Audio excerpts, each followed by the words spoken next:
السلام عليكم ورحمة الله وبركاته. اللهم صل وسلم وبارك عليك يا حبيبي يا رسول الله. ازيكم حبايب قلبي، عاملين ايه؟ النهارده بقى معانا اكله جميله كده، قلقاس. هقول لكم ان شاء الله في الفيديو بتاعنا النهارده ازاي نختار القلقاس، نجيبه ازاي، نشتريه ازاي، وهنشوفه ازاي هنعمله، واقول لكم على كل حاجه، وهنمشي مع بعضينا خطوه بخطوه وازاي نقشره.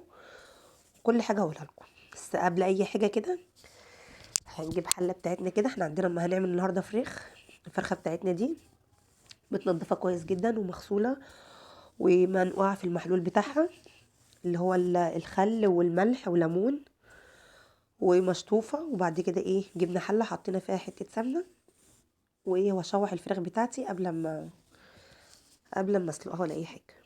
انا هنا عشان ما اطولش عليكم الفيديو كنت غسلت القلقاس وبقشره اهوت، وقشرته وهخرطه معاكم، بس هقول لكم كل حاجة انا عملتها.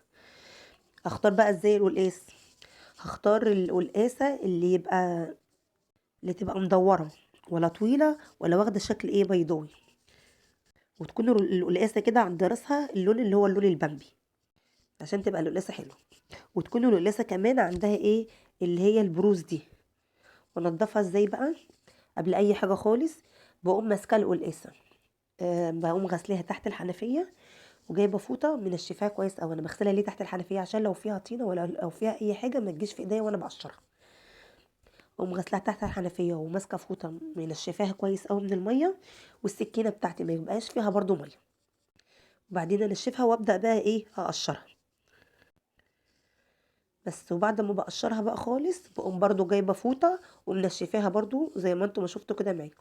كل شويه بمسح الفوطه لو فيها ميه ولا فيها اي حاجه، وبرضو بمسح القلقاس عشان مش عايزه يبقى فيه ميه خالص.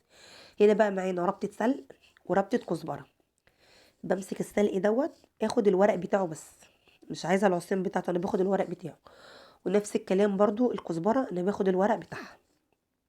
هفضل كده اخد منهم الورق بتاعهم، وبعد كده اروح اغسلهم واسيبهم يصفوا شويه من الميه، وبعدين هقول لكم هنعمل فيهم ايه. هفضل كده. بصوا، يعني هنا باخد الكزبره باخد الورق بتاعها بس. والقلقاس زي ما انتم ما شايفينه خرطته كله وركنته على جنب، ما يبقاش فيه ميه ولا فيه اي حاجه خالص. وان شاء الله في فيديو تاني هوريكم ازاي احنا هنخزنه. هنا بقى كانت الفراخ بتاعتي اتشوحت من فوق ومن تحت. بعد كده بقى هحط التوابل بتاعتي اللي هو فلفل اسمر، كزبره، 7 بهارات، ورق لوري، كوبيبه صيني، كام عود قرنفل كده، حبهان، وعود قرفه. وهيبقى جزرايه كده زي ما انتم شايفين، قطعتها معاكم، طماطمايه، بصلايه. هفضل برضو اقلب كده فيهم شويه. القلقاس بتاعنا ده بقى بيبقى عايز شوربه دسمه، يا اما شوربه بط يا اما شوربه فراخ بلدي. وانا لا عندي ده ولا عندي ده. انا هوريكم بقى نخلي الشوربه بتاعت الفراخ البيضه دي دسمه ازاي باللي انا بعمله ده.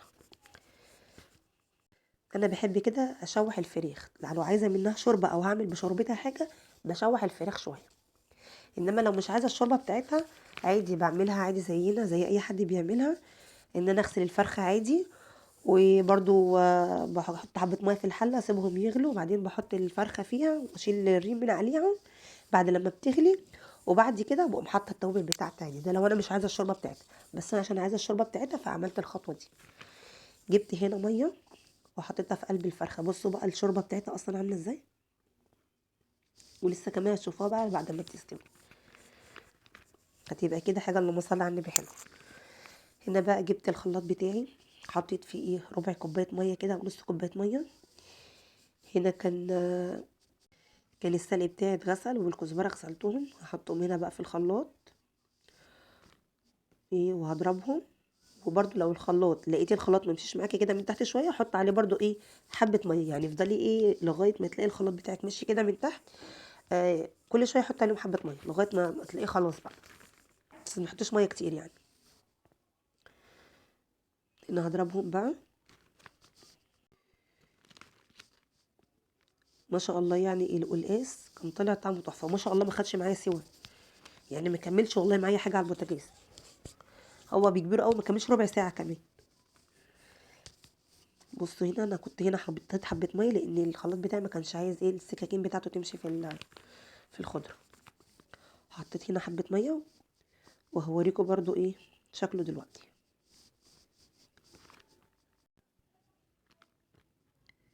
هنا كنت خلاص بقى خلصت ضرب فيه. هجيب مصفى زي ما انتم شايفين كده، طبق تحتها، وهبدأ اصفي ايه اللي انا ضربته ده في الخلاط، لان انا عايزه الميه لوحدها، والتفل اللي هيطلع منه دوت انا برضو عايزه لوحده. في ناس برضو يا جماعه ما بتعملش الخطوه دي، في ناس بتعمل الخطوه التانية، بتجيبوا السلق والكزبره بس ايه بتخرطهم خالص ايه زي الملوخيه كده، وتفضل تشوح فيهم شويه على البوتاجاز ايه، وبعد كده تحطهم في قلب القلقاس لما يستوي. لا، الخطوه اللي انا بعملها دي بقى دي جميله، بتخلي القلقاس بقى طالع طعمه تحفه. هفضل اصفي كده فيها شويه لغايه ما ايه، ما الاقي التفل اللي معايا ده ما فيهوش ميه خالص. هوريكم دلوقتي. بصوا خالص بقى حبه قد ايه، يا دوبك معلقه، ما بقاش فيه ميه خالص ازاي. انا عايزه كده بقى، انا مش عايزاه يبقى فيه ميه خالص. اللي كنت خلاص بقى صفيتها، هركنها كده على جنب لغايه ما ارجع اشوف ايه اعمل باقي تاني. هنا كانت الفراخ بتاعتي كانت استوت، ركنتها، جبت حله، هنزل كده بقى فيها بالشوربه إيه، بس ايه هصفيها الاول عشان ايه الحاجات دي ما تجيش، عيالي مش بيحبوها في القلقاس يعني ولا في الشوربه. بس هسيب الشوربه بقى ايه تحطها على البوتاجاز بقى قبل ما تسخن، هي سخنه اصلا كده كده. هنزل بالقلقاس بتاعي، بصوا ما شاء الله عليه منور ازاي شمع. هسيبه كده بعد البوتاجاز يستوي معايا قبل ما اشوف ايه هعمل ايه تاني.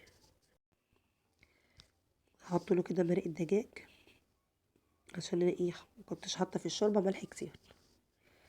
احط على القلقاس بقى مرقه دجاج، وهنعمل جنبيه بقى حبه رز كده بشعريه حلوين، وهوريكم بقى ايه الطريقه التانية برضو.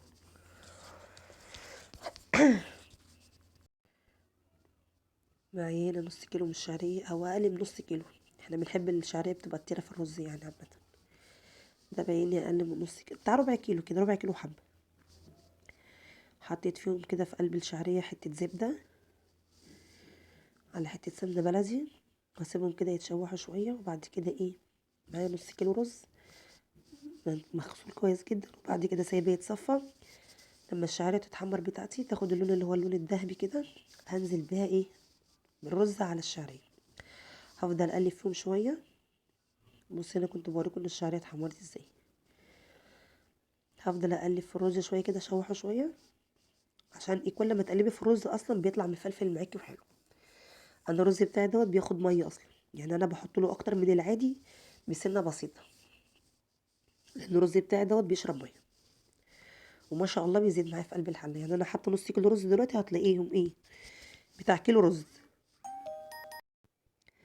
هفضل اقلب كده شويه في الرز زي ما قلت لكم، بشوح فيه، عشان كمان لو الرز فيه ميه ما يبقاش مخليه الايه الرزايه معجنه. بفضل اشوح كده فيهم شويه لغايه ما يبقاش فيه ايه، احس ان الرزايه ناشفه معايا. وبعد كده بقى ايه احط الملح بتاعي، وبعد كده احط الايه الميه بتاعتي. عايزه تسقيه بشوربه الفراخ اسقيه، بس انا بحب اسقي الرز يعني بميه عادي، وساعات والله كمان بسقيه بشوربه الفراخ. بس لما بقى مستعجله بقى هنا بصوا بوريكم خلاص. هنا كده بقى الرز بتاعي اتشوح معايا.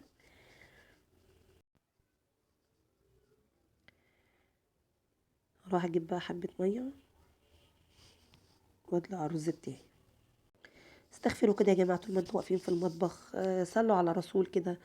طول ما انتوا واقفين بتغسلوا مواعين بتعملوا اكله، تلاقي والله كل حاجه ماشيه معاكي زي الفل، وكل حاجه طالعه من ايدك جميله وطعمها تحفه. هتلاقي حتى اكلك فيه بركه، كل حاجه فيها بركه معاكي.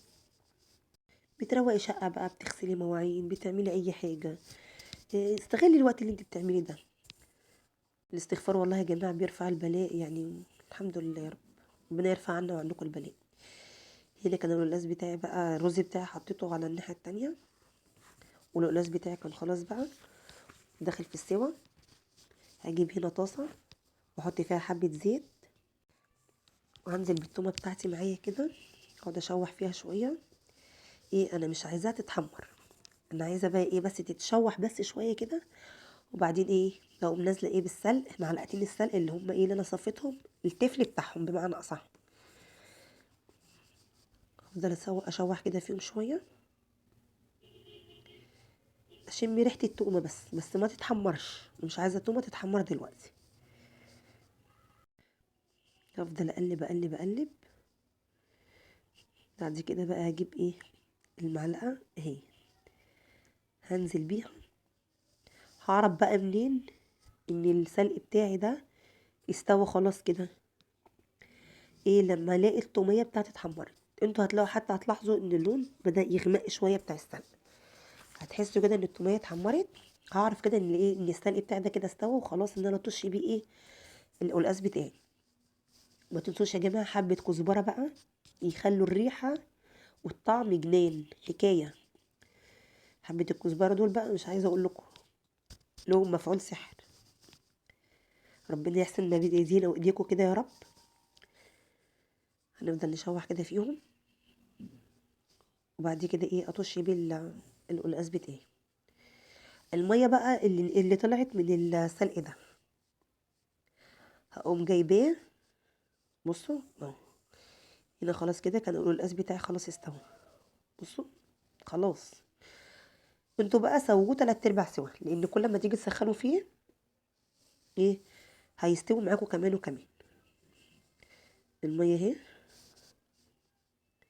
نزلت بيها على القلقاس، هقلبه وبعد كده هطش بيه التقليه بتاعتي دي. ويا جماعه ما تغطوش القلقاس، عايزه القلقاس بتاعك يفضل اخضر كده، ما تغطوهوش. سيبيه كده، بصي ما شاء الله اخضر ازاي. سيبيه كده، سيبيه كده ما تغطوهوش شويه بس.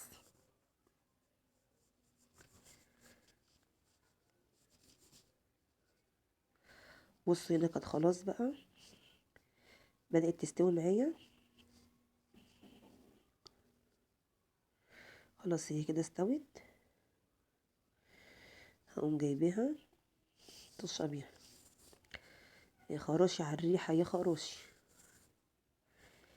ريحه كانت جنان، والطعم كان حاجه كده الله اكبر عليها، جميله.